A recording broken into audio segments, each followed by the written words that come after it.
Rishi Sunak, Premier ministre britannique, n'arrête pas de choquer le monde, évidemment.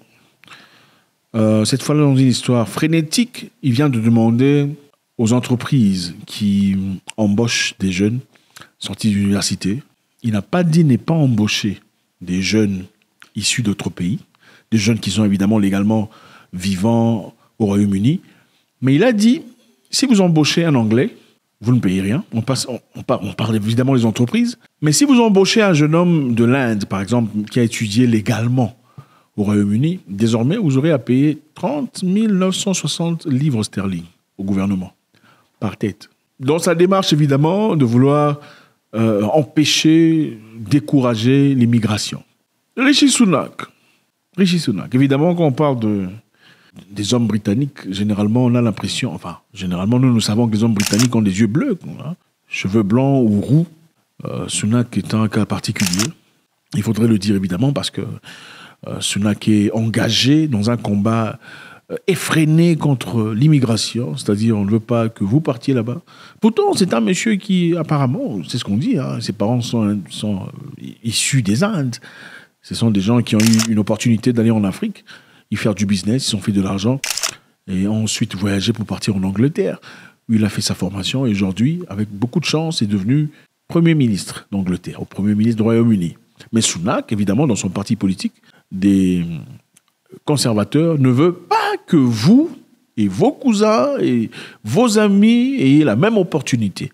Donc, en Angleterre ou au Royaume-Uni, quand vous êtes étudiant légalement, vous avez aussi le droit à un visa pour étudiants, c'est-à-dire un visa qui vous permet, graduate visa. C'est un visa qui vous permet, si vous finissez vos études, de pouvoir être embauché par une entreprise légalement. Bon, ce visa, évidemment, ça existe. C'est un visa. C'est pas comme si les gens faisaient des trucs illégaux. C'est tout à fait normal. Quand tu vis dans un pays et que tu réussis, que tu dises, bon, ok, je voudrais, comme j'ai fait ma formation de technicien des fusées ou ingénieur machin histoire, je voudrais partir dans une entreprise pour ingénieur, pour avoir assez de connaissances et d'expérience pratique afin peut-être de rentrer dans mon pays ou pas. Bon, généralement, ces entreprises attendent fraîchement ces étudiants parce que ces étudiants sont formés, ces étudiants coûtent moins cher à l'entreprise comparé à une personne chevronnée qui a fait toutes ses études d'ingénieur, par exemple. Maintenant, Rishi Sunak, dans son combat, il dit tous ceux qui ne sont pas nés ou tous ceux qui ne sont pas naturellement anglais, au cas où ils seraient embauchés dans une entreprise, l'entreprise paiera 30 960 livres, qui équivalent à 36 000 euros, à peu près. Xénophobie ou pas? A-t-il raison ou droit de le dire, partant d'une personne issue d'une famille ayant des origines en Inde? On se pose la question. Je dois vous rappeler qu'au départ, il voulait carrément écarter le visa pour étudiants. Il a essayé de faire ça. Ça n'a pas fonctionné parce que voilà, il y a eu quand même un backlash venant de son parti politique. Les gens sont opposés à lui, comme le chancelier Jeremy Hunt, le secrétaire pour Affaires étrangères David Cameron, le secrétaire James Cleverly et beaucoup d'autres personnes. Donc, imaginez-vous dans une situation où vous êtes d'origine indienne, dans les pays adoptifs, bref, prenons ça comme ça. Vous sortez une loi. Mais cette loi, les enfants du pays, c'est-à-dire les blancs avec des yeux bleus, disent non, cette loi que tu veux emmener là, non, c'est trop, il faut arrêter ça. Mais toi, qui es d'origine étrangère, tu emmènes une loi. Vous voyez ce qu'on dit? Que généralement, on le disait très souvent, quand une personne de couleur applique une loi contre une autre personne de couleur pour favoriser un blanc, généralement, il devient beaucoup plus méchant à l'égard de ses frères que le blanc lui-même. Bon, je vous dis ici que l'Afrique n'est pas le seul continent à envoyer des étudiants en Angleterre. D'ailleurs, le plus grand nombre des étudiants partant en Angleterre sont des Indiens. Ouais, ce sont les Indiens. On dit 40% des étudiants étrangers qui vont en Angleterre pour étudier sont Indiens. Donc, M. Rishi Sunak, de manière choquante, même les Blancs et même David Cameron, James Cleverly, Gillian Keegan ont tous dit non. Ta loi là, ça sera très difficile pour le pays et très difficile pour l'économie. Il faut réguler ça. C'est inacceptable. Encore une fois, un étudiant anglais qui finit ses études et vient être scouté par une entreprise, évidemment, aura son salaire normal et vivant tout à fait normalement. Mais un étudiant venant du Togo, de Lomé, venant de Cotonou, venant de Dakar, venant de Libreville, qui finit ses études légalement avec un visa vrai, si on veut l'embaucher, l'entreprise sera obligée de payer 36 000 euros au gouvernement. Ça, c'est une façon de dire, n'embauchez pas les étrangers. Si vous l'aimez vraiment beaucoup, il faut payer 36 000 euros.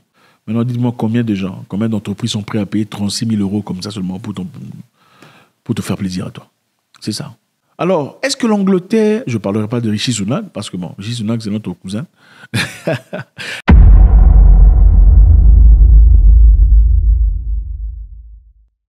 Point d'interrogation. Oui, l'Angleterre a le droit de refuser. Le Royaume-Uni peut refuser. Pourquoi? Parce que c'est leur pays, c'est leur droit. Je sais que beaucoup de personnes disent ils sont racistes, c'est injuste. Parce que c'est vrai, pendant la guerre de l'Ukraine, quand ça a commencé, beaucoup d'Ukrainiens sont partis en Angleterre. Ils ont été accueillis. On a roulé le tapis rouge, accueillis en grande pompe. On a demandé aux familles anglaises d'accepter des Ukrainiens et ces familles recevaient de l'argent venant du gouvernement. Mais des Noirs ont été rejetés. Des Noirs qui étudiaient en Ukraine, qui ont vécu les mêmes difficultés que les Ukrainiens. Arrivés en Grande-Bretagne, on les a rejetés. Bon, on dira quoi? C'est racisme. Oui, bien sûr que c'est normal. Ils sont cousins. Regardez la peau des Ukrainiens, regardez leur peau. Ils sont cousins.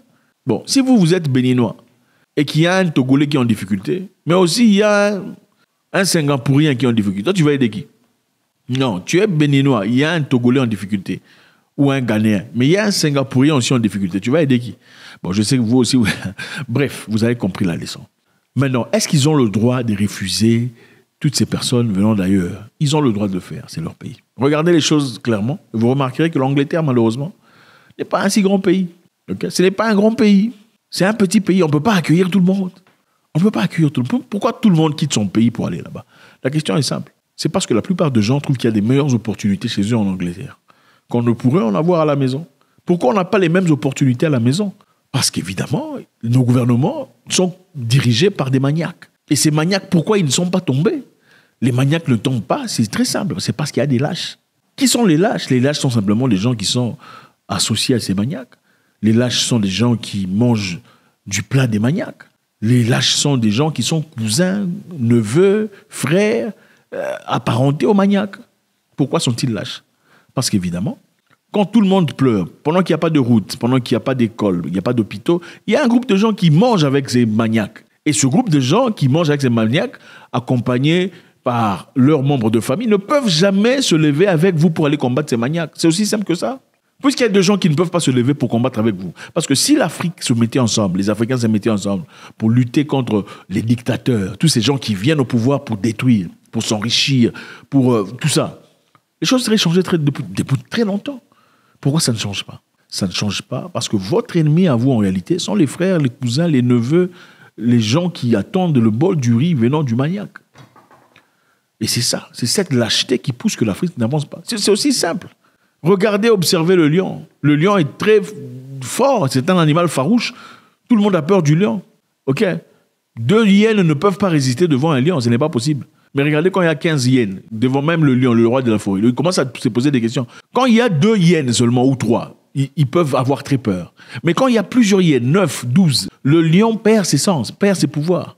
Pourquoi les Africains ne sont pas à mesure de se mettre ensemble pour renverser la vapeur? C'est parce qu'il y a des lâches, des gens qui ne peuvent pas donner leur vie pour une cause supérieure. Des gens qui adorent le sel et le foutou et le foufou, c'est ça.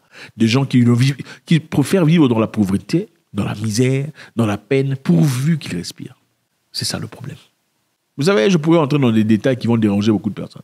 Dans beaucoup de côtés d'Afrique, là-bas, l'Afrique centrale et une partie de l'Afrique de l'Ouest, les gens ont vendu leurs frères. Moi, je m'en fous ce que vous pensez.